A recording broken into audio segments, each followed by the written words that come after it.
Вега, друштвото за сметководствени и консалтинг услуги, составено од долгогодишен професионален тим, им нуди на своите клиенти брза, професионална, ефикасна и квалитетна услуга.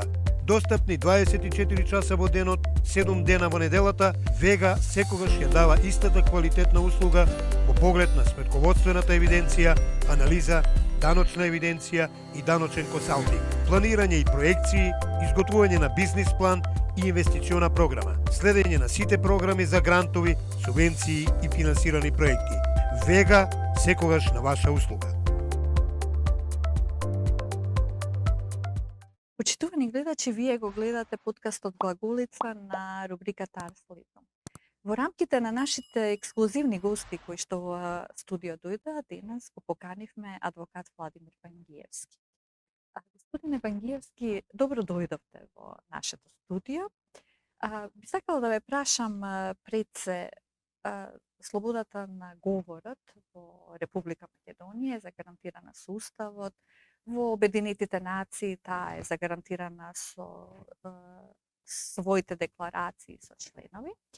Меѓутоа, ме интересира, заради некои немили настани кои што се случија баш на нашиот канал, кога слободата на говорот е навистина ја изразува слободата на личноста, кога таа се злоупотребува и кога слободата на која преминува во говор на омраза може да се санкционира. Најнапред ви благодарам за поканата. Со задоволство прифатив да бидам ваш денешен гостин на вашиот медиум и се надевам дека темелно ќе одговорам на вашите прашања. Слободата на говорот е во самиот фундамент, во самата основа на едно општество кое што себе си се смета или сака да биде отворено, демократско, слободно општество. Тоа е едно. Второ, слободата на говорот кај нас во Македонија е уставно загарантирано право на секој граѓанин. Но знаете како и секое право и слободата на говорот не е неограничено право. Што значи дека тоа има своји граници кои што личноста која што го користи правото на слобода на говор треба да знае докаде тоа право се протега, односно докаде е слобода на говор, од каде повеќе не е тоа, односно тоа е веќе говор на омраза, говор кој што предизвикува клевета, навреда, кој што го урива достоинството на личноста и така натака и така натака.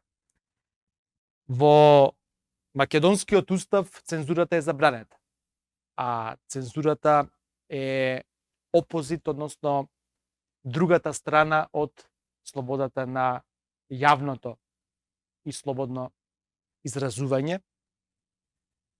Но повторно ќе кажам, доколку не се работи за цензура, а се поминат границите на тоа што во домашната регулатива и меѓународна е прифатено како слобода на говор, тогаш веќе поминуваме во сферата на забранетото.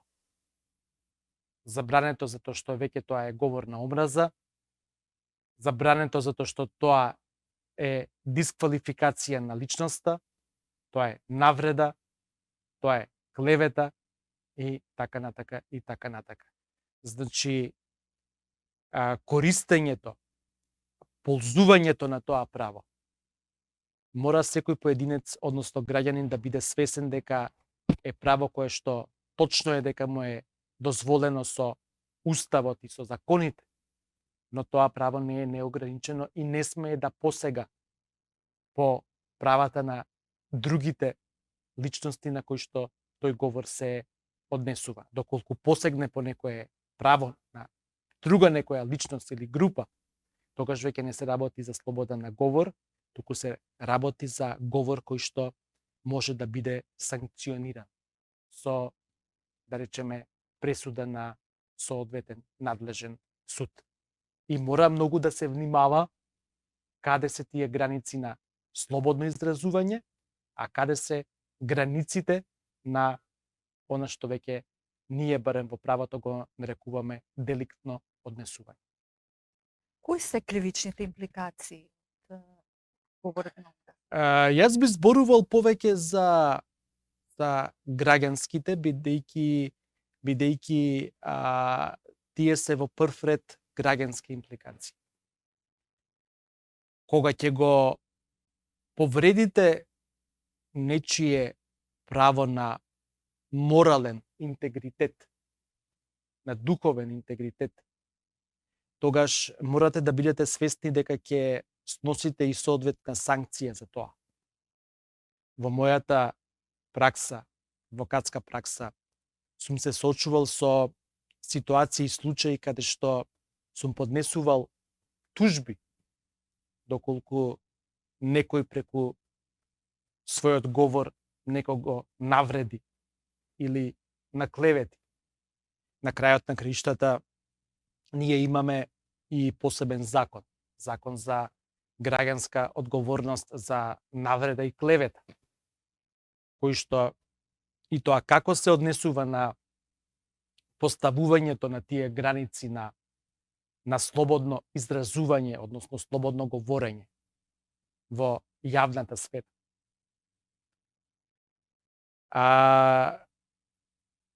Личноста која што ќе се почувствува дека со нечие зборување, говорење е навредена или дека е наклеветена, по законот кој што го споменав, има право да поднесе тужба до надлежниот граѓански суд. Што тоа значи? Тоа значи дека личноста има право пред се на морална сатисфакција, а што не е помалку битно во одредени случаи и по проценка на судот, има право на надомесна штета, бидејќи зборувањето со намера некој да биде наклеветен, некој да биде навреден, зборувањето преку промоција на говор на омраза и тоа како може да предизвика нечија душевна болка, нарушување на неговата чест и углед, кој што ги ужива во својата средина во која што живее или работи. И граѓанскиот суд во соодветна граѓанска постапка, доколку процени, односно утврди дека покрај моралната личноста треба да биде и материјално обештетена, тогаш досудува и соодветен паричен износ на име нематеријална штета заради претрпени душевни болки, заради причината навреда или клевета. Што се однесува до говорот на омраза, тој исто така кај нас е недозволен. Тој може да предизвика со говорот на омраза може да се предизвика нечија дискриминација, да има за цел некого да го дискриминира, да го дисквалификува и се разбира дека за тоа следи соодветна санкција. Ви благодарам. Овој канал, меѓу другото, е ние да се обединиме, ние кои што веруваме во нашата држава и во македонизмот и во сите постулати на нашето општество. Секогаш мислиме дека можеме и подобро од ова до кај што сме сега. Гледајќи низ имавте многу една убава изјава на социјалните мрежи, гледајќи на хронологија што се ни се случува од осамостојувањето до денес, постојано кај нас се отвора Уставот. Уставот стана како некоја тетрадка со пиши-бриши. Во големите европски монархии Уставот е Библија и таму нема промени, туку тоа е фундамент на едно граѓанско демократско општество.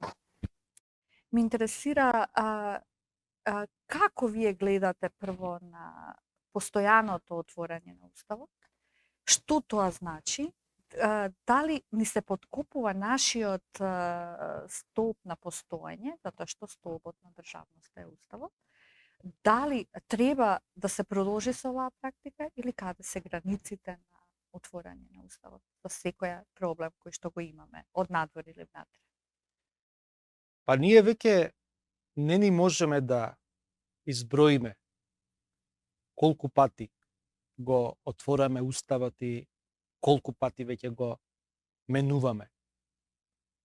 Нормативниот дел или преамбулата на Уставот.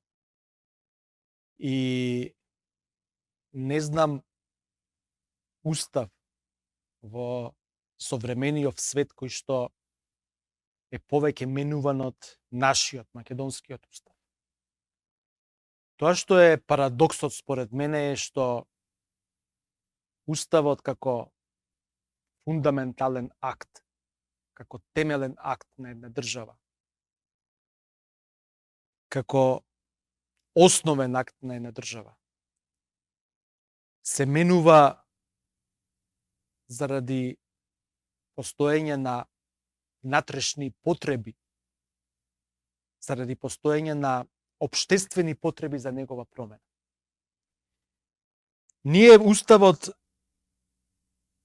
досега секогаш сме го менувале како резултат не на нашите внатрешни потреби, да го смениме Устав, туку како резултат на надворешна интервенција, односно надворешен притисок.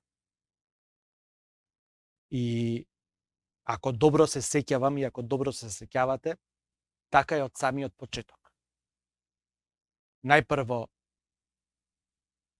го променивме под влијание на нашиот јужен сосед, со тоа што тој бараше експлицитно да стои дека Македонија нема територијални претензии спрема другите држави, а и без таа промена беше јасно дека нема, затоа што не значи дека ако државата се грижи за состојбата на своите малцинства во соседните земји или во диаспората, дека таа има територијални претензии кон некоја држава или пак дека се меша во нејзините внатрешни работи. Но не и се. Тоа помина и помина се понатака кој што бара разни фактори низ премињата. Ниеден правен акт не е вечен и сите правни акти, случувајќи го и Уставот како фундаментален, како темелен, е подложен на промена, заради промена на околностите. Уставот може да биде донесен во едно време, да тој биде променет заради промена во времето во кое што екзистира и така натака. Но општ е впечатокот дека во Македонија тоа што најмалку може да се смени и треба да се менува, да речеме за многу кратки временски периоди и повторно ќе повторам, не заради нашите внатрешни потреби, туку заради надворешни фактори и влијанија. И сега сме пред предизвикот повторно да го смениме Уставот, меѓутоа мора да биде јасно дека промена ќе претрпи не само преамбулата на Уставот, како воведен, свечен, декларативен дел, туку од тоа што можев да го слушнам, од медиумите ќе претрпи промена и во еден дел од нормативниот текст на Уставот. И пак ќе кажам дека и оваа уставна промена најверојатно ќе ја направиме повторно под влијание на надворешни фактори, а по трет пат ќе повторам дека уставот е внатрешен акт на една држава и тој по правило, по правната логика на работите би требало да се менува заради внатрешни промени, потреби и околности, што кај нас тоа не е случај, за жал. Господине Бангиевски, кои се правните импликации ако ние дефинитивно ставиме бугарите како народ во нашиот устав? Какви права тие ќе имаат во нашава држава, како на пример дали ќе имаат право да го слават празникот на Сан Стефанска Бугарија, која што апсолутно се коси со нашата историја, да го слават денот на бугарскиот јазик и така натаму, во кој што ние имаме и билатерални проблеми со државата.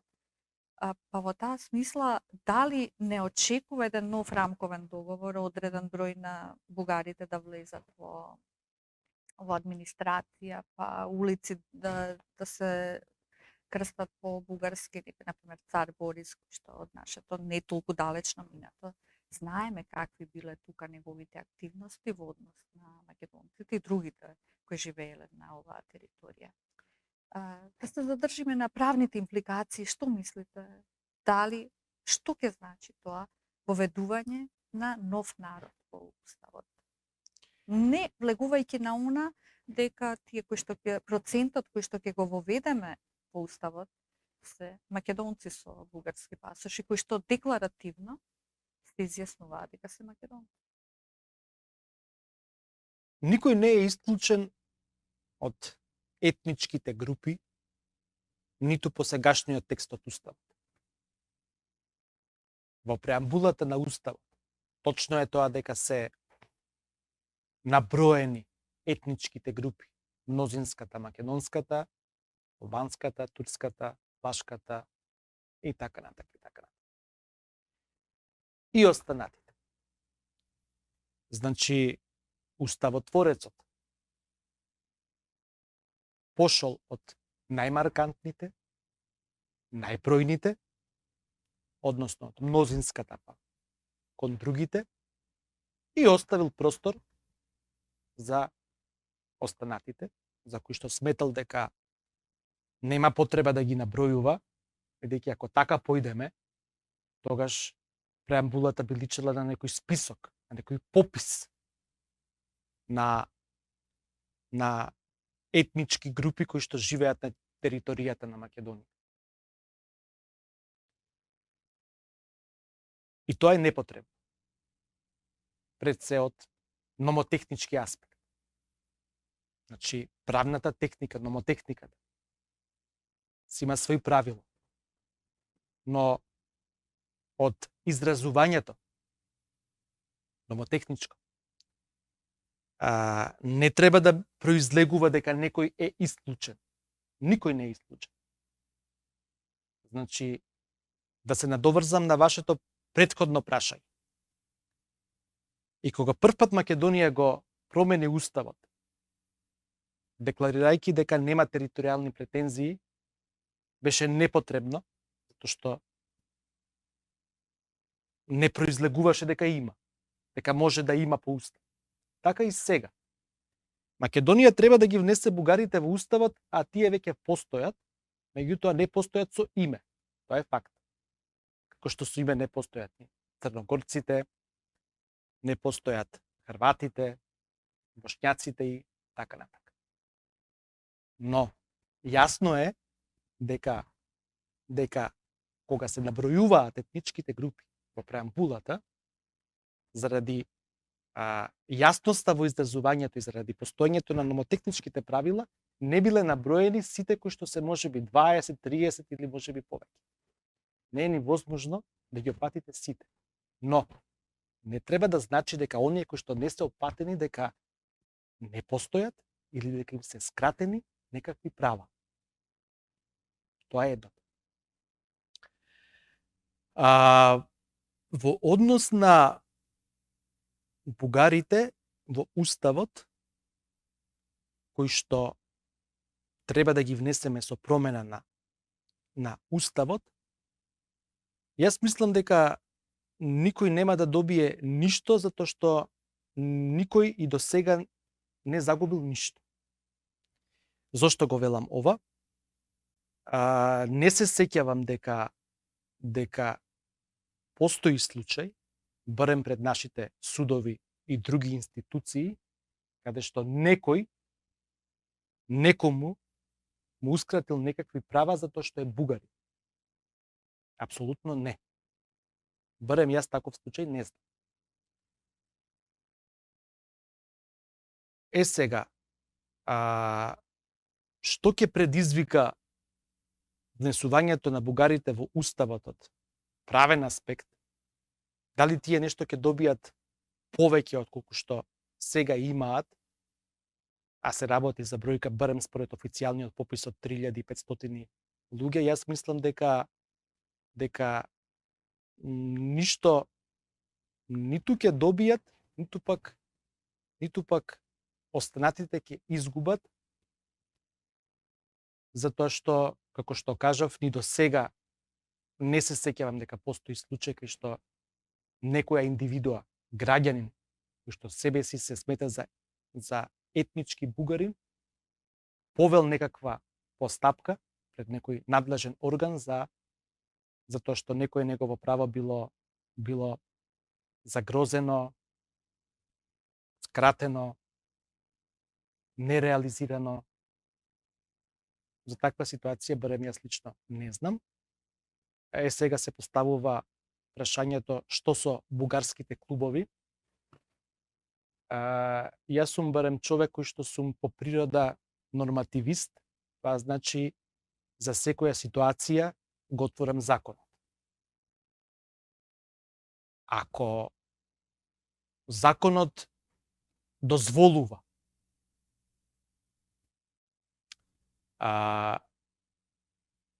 постоење на бугарски културен клуб со име кое што предизвикува провокации кај останатиот дел од населението, од граѓанството, а законот во тој дел молчи, не го регулирал тоа прашање. Или може би го регулирал, но тоа е пропуст на органот кој што кога ја правил регистрацијата, дозволил, допуштил таков назив. Че мора да се интервенира нормативно. Ако веќе дефинитивно сметаме дека не може Ние го направивме да се- тоа да во се- еден момент. да се со насловува интервенција. да се насловува културен клуб со име на некој кој што е дел од мрачната историја на овие простори. Но велам, најпрво ние мораме да си го средиме нашиот двор, да видиме што е дозволено, што не е дозволено, за да не доаѓаме во ситуации да видиме ние дека имаме ситуација која што формално правно по законот е нерегулирана или дозволена, а предизвикува реакција во јавноста, односно ја провоцира јавноста на еден многу неубав начин, создава конфликти.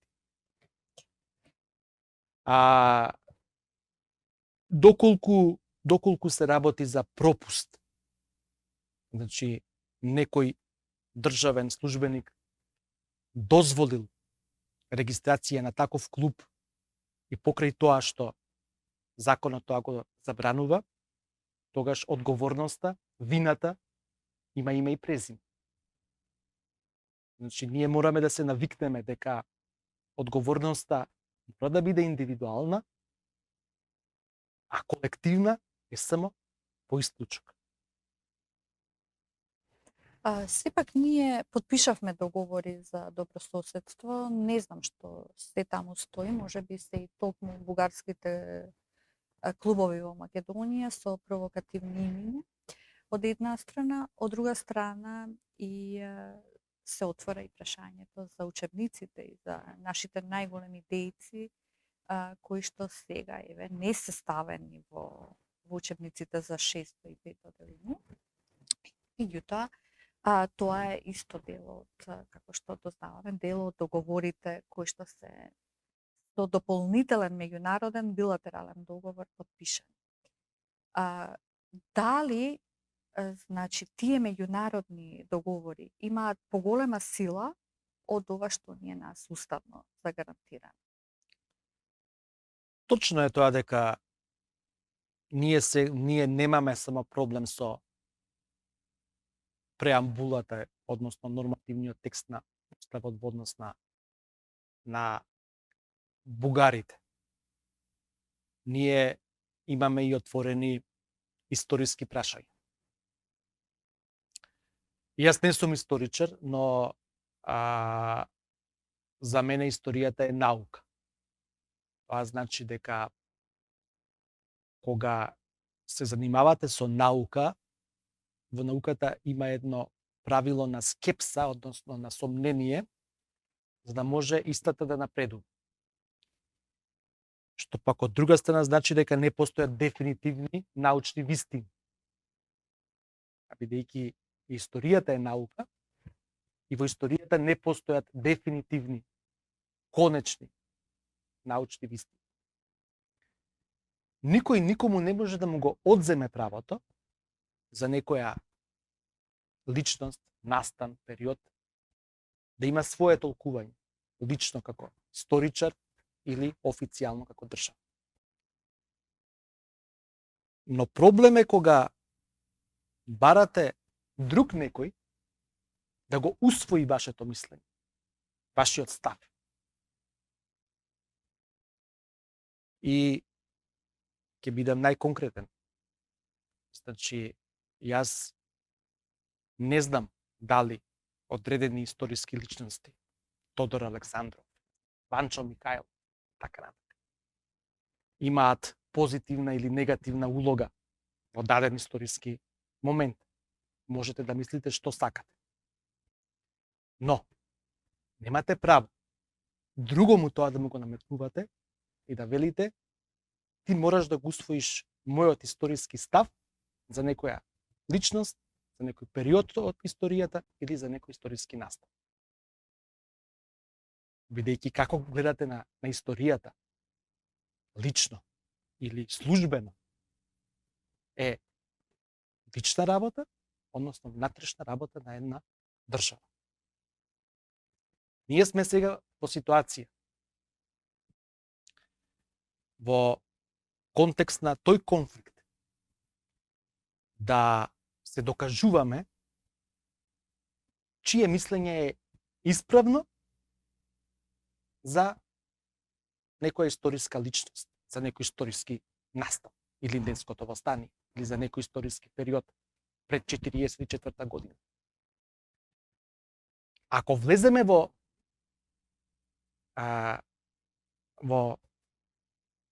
тој бубањ, а веќе сме влезени, не можеме да излеземе.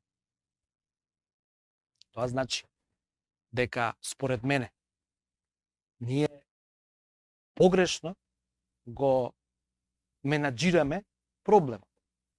Ние формиравме историска комисија, која што, по моје сваќање, требаше да работи за да тие историски прашања кои што предизвикуваат конфликт помеѓу двата народа, помеѓу двете држави, се решат. Но видовме дека решение тука не може да има. И решение нема за прашања за кои што можете да имате различно толкување, односно различно гледање. Тоа е ваше право. Значи, Илинденското востание има едно значење за нас македонците, друго значење може да има за бугарите, сосема трето може да има за некој друг народ.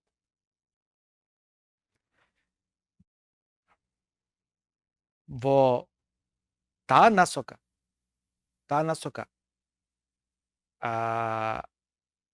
ние сме принудени на постојани отстапки за прашања за кои што сметам дека е непотребно да се разговара и за прашања кои што сметам дека се внатрешно прашање на секоја држава.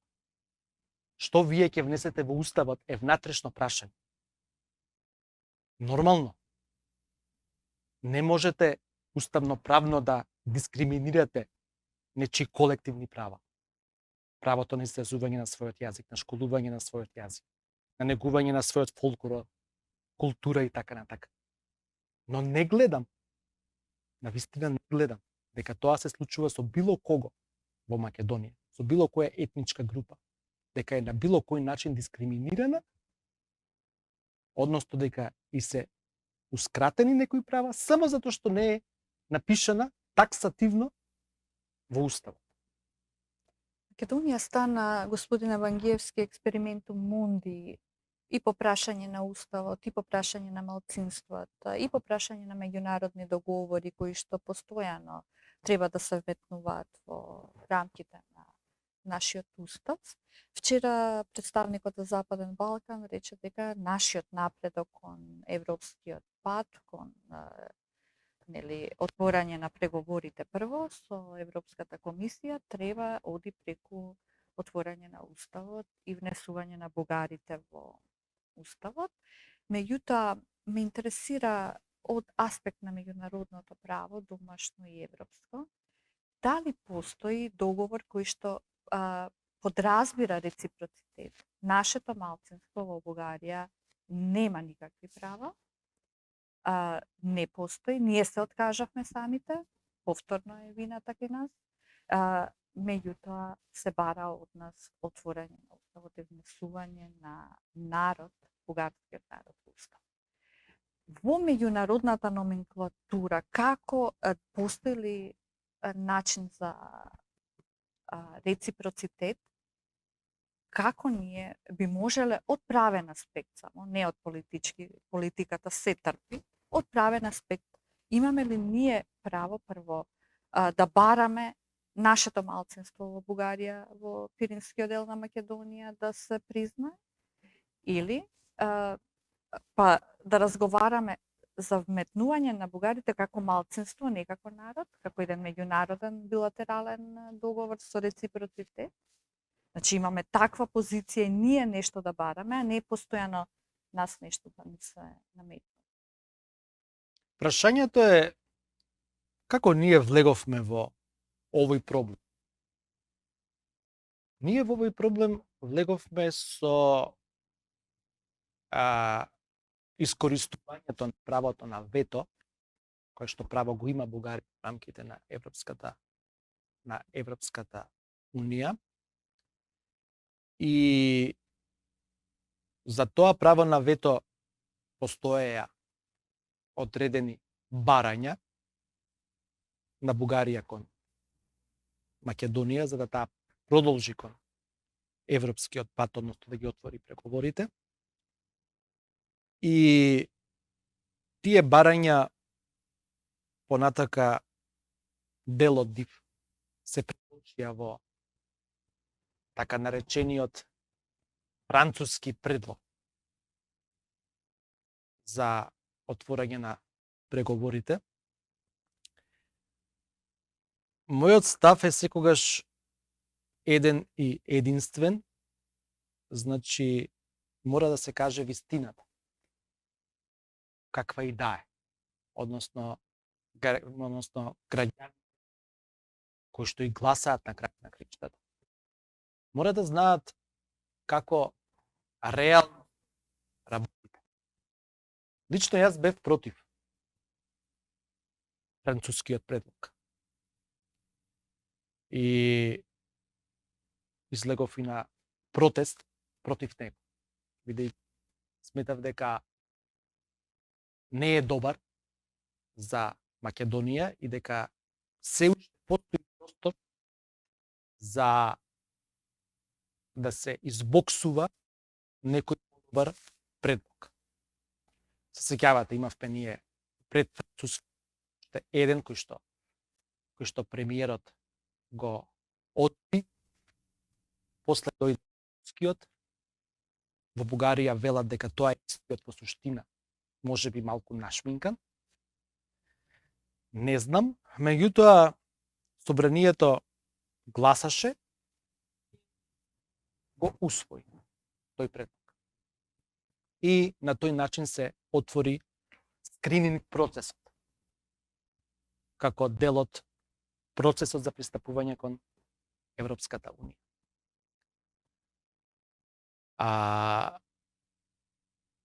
Ако имате макар најелементарни познавања од правото на Европската унија, односно конкретно од процесот на пристапување на секоја земја во Европската унија, ќе сватите дека ние сме во позиција на цемент. Тоа значи, ние повеќе работата не можеме да ја вратиме назад, а се заради тоа што ние припативме, според мене, предлог кој што дефинитивно не е добар. И многумина велат, и јас се согласувам со тоа дека нема да заврши се на промената на уставот. Значи немате, ниту пак имате гаранции дека тоа ќе се случи. Бидејќи во сите фази од процесот на преговори, односно пристапување кон Европската унија, секоја земја членка има право на вето. Тоа е тоа што сега постои. Постојат некои гласини во рамките на евроинституциите дека системот на гласање треба да се промени, затоа што се веќе многу земји и многу е тешко да обезбедите апсолутен консензус за прашања за кои што е потребно. Меѓутоа, за ова прашање мора да постои консензус од сите земји членки на Европската унија, барем такви се сега правилата. Дали ќе се менуваат, навистина не знам. И Македонија сега се наоѓа во ситуација да по кој знае кој пат биде принудена, без да сакаат граѓаните, да направи промена на уставот. Судбината на малите држави во меѓународните односи за жал е таква да тие се секогаш принудени да прават отстапки и во ситуации кога тие одат на неизина штета. Јас пак ќе кажам дека и без експлицитно наведување на бугарите или на било која друга етничка група во Македонија, дека никакви права никому не му се ускратени. Значи не е право вие да користите име на клуб во земја во кое што тоа име е поврзано со некоја мрачна историја, мрачен дел од историјата. Тоа е провокација. Повредуваат емоциите. Значи тоа е провокација. Да. Тоа не е користење на правото, туку тоа е злоупотреба веќе на правото. Ако такво право дефинитивно имате. Господин Евангиевски, македонскиот народ излезе на референдум кога беше прашањето, се отвори прашањето за промена на името на Република Македонија во тоа другото име. Народот јасно и недвосмислено рече дека не е за промена. И покрај целата медиумска кампања, политички беше правен притисок народот да одлучи за промена на името, сепак народот рече не. Политичарите тоа на крај сепак го променија името, со тоа сватија излего на медиумите дека тие сакале само да го консултираат народот, меѓутоа дека тоа не влијаело на нивната конечна одлука. Да не заборавиме дека правото на референдум е неприкосновено право, без разлика каква е меѓународната позиција и кои се консеквенциите на државата, без разлика колку сме мали. Еве во Велика Британија на референдум народот излезе и рече не за Европската унија понатаму и премиерот излезе со став дека тој, иако не е среќен, сепак излегува од Европската заедница, затоа што гласот на народот во демократијата треба да е неприкосновен. Кај нас повторно се направи одстап. Дали самата политичка гарнитура може да има правни последици од не почитувањето на гласот на народ, кој што беше мнозински? Мислам дека факт е дека граѓаните беа против промена на уставот, а во делот на промена на името на државата. И Македонија е земја преседан и во Обединетите нации и општо во историјата каде што го менува името затоа што друга некоја земја не се согласува со тоа име кое што го носи конкретната земја. Се работи за природно право на секој како индивидуа и како група како ќе се именуваат. И тука нема никаква дилема. Друго е прашањето што интерес на големите сили беше Македонија да влезе во НАТО и заради тој интерес се вршеше невиден притисок да се затвори тоа прашање. Обиди за затварање на тоа прашање сме имале од самиот почеток на проблемот со името. И тоа прашање го затворивме со Преспанскиот, така наречениот Преспански договор. Македонија го промени своето име, затоа постојат и аргументи на некои политичари, историчари, дипломати и така натака, кои што го оправдуваат со некој историски контекст промената на името. Например, велат дека оваа територија и за времето на Александар Македонски се нарекувала Северна Македонија. Значи се бараат некакви оправдувања. Меѓутоа факт е дека граѓаните, барем таква беше атмосферата, такво беше мнението, таков беше општествениот амбиент. Се против тоа и на референдумот покажа дека граѓаните не сакаат промена на името, но името беше сменето и дали ќе може да се врати поранештото име или не, тоа е веќе прашање за кое што ние барем македонците го оставаме за некои идни генерации.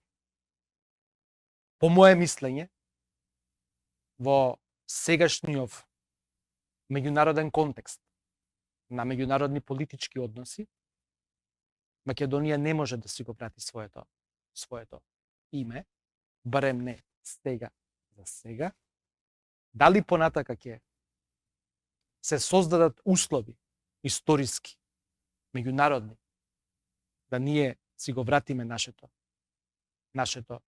име, оставаме да понатака видиме или го оставиме во аманет на идните генерации. Господине Бенгиевски, токму тука сакав да го завршам разговорот, затоа што времето ни истече. Меѓутоа, ние мора да собереме сили И тоа е нашата идеја и затоа е и создаден овој медиум заради гласот на народот, да ние си го вратиме нашето достоинство. И од правен аспект, како ние можеме, дали преку влијание од страна, дали затоа што внатре гледаме дека и референдумот, и нашиот глас не се почитува, колку пати и Венецијанската комисија ни кажуваше дека имаме право, дека погрешиле политичарите со тоа што не го зеле предвид референдумот. Уставниот суд ни донесува сосема други одлуки, кои што каде што уставот, правото на уставот е прекршено. Меѓутоа, сега, кога би сакале да го вратиме нашето достоинство, постои ли правен механизам сите овие договори, како што се Преспанскиот, како што е Бугарскиот, за добрососедство и така натаму, сето тоа што навлегува во нашата македонска кауза и оди кон разнебитување на македонското кревко тело, во кое што е најдено сега, во Ќорсокак, не, многу пати во историјата тоа беше случај. Постои ли можност овие договори да бидат укинати и ние да ја земеме нашата судбина во наши раце? Сакам да потсетам и тоа дека постојат европјани кои што не поддржуваат ние ова да го направиме, да не се европјаните, оние само кои што се во Европската унија, ниту американците кои што се во НАТО и другите членки на НАТО, туку има апсолутно меѓународни фактори кои што велат да е сгрешено во однос на Македонија и вие мора да си го вратите достоинството. Знаете како ние македонците ќе се чуваме, зависи од тоа колку ќе бидеме како колективитет паметни. Ние не треба да имаме, по мене барем, и тоа е мој личен став, да создаваме, не треба психологија на Калимера. Нема правда. Но тоа не значи дека правдата не треба да ја бараме. Мислам дека како македонци треба да влечеме паметни одлуки. Тоа значи да си го бараме своето, да го промовираме своето, да го чуваме своето,